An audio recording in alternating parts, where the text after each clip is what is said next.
لە باشووری کوردستان دەیان ڕێکخراوی جۆراوجۆر بوونیان هەیە کە لە نیویاندا چەندین ڕێکخراو کار بۆ داواکاری مامۆستایان دەکات.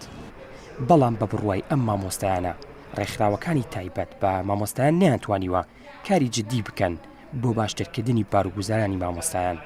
بۆی ئیدی بڕیاریان داوە خۆیان ڕێکخراوێکی سربەخۆ دروست بکەن و داواکاریەکانیان بگەێنە حکوومەت و لایەنە پەیوەندیدارەکان.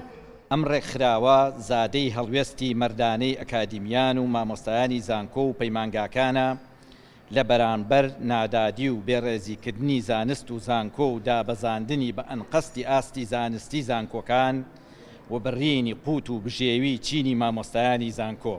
هەتا ئێستا ڕێکخراوە نەبووە بە شێوەیەکی فعلی کار بکە بۆ مامۆستا و مامۆستای زانکۆ و پەیمانگاکان. مەسەڵەن کاربۆکردن بۆ بەدەستهێنانی مافەکانیان و تۆ لە کاتێکا کە شکۆی مامۆستا ئەشکێت لە کاتێکا کە حسابی بۆ ناکرێت مامۆستا بەچی مێشکێکەوە دەچێتە ناو هۆڵەکانی خوێندنەوەنێ. ئەم مامۆستایانە خراپی دۆخی دارایی و چەقبەستووی سیاسی و ناکۆکی لایەنە سیاسیەکانی ئەم هەرێمە بە هۆکار دەزانن بۆ نەگەاندنی داواکاریەکانیان و بەدەستخستنی مافەکانی مامۆستایان.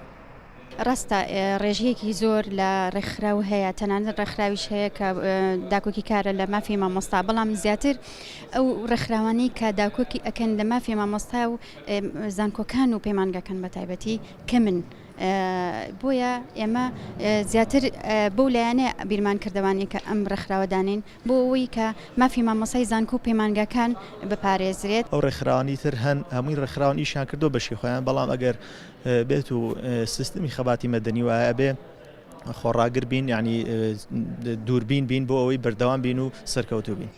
ئەگەر پێشتر کاری ڕێکخراوەی بریتی بووبێت لە پێشکەشکردنی ئاگایی و هۆشیاری و ڕێکخستن و هەندێک خزمەتگوزاری کۆمەڵاتی، ئەوە گۆڕانکاریەکان وایان کردووە کە ئامانجی ئێستای کاری ڕێکخراوەیی ببێتە گۆڕانکاری لە کۆمەلگا و پەرەپێدانی بەردەوام و نوێبوونەوە و گونجان لەگەڵ سەردەم و دروستکردنی جوڵە و نەهێشتنی چەقبەستووی لە کۆمەلگا کە ئەمە داواکاری سەرجەم مامۆستایانە لە پاڵپێدانی سەرەتاییترین داواکاری کە موچەکانیانە لە کاتی خۆیدا.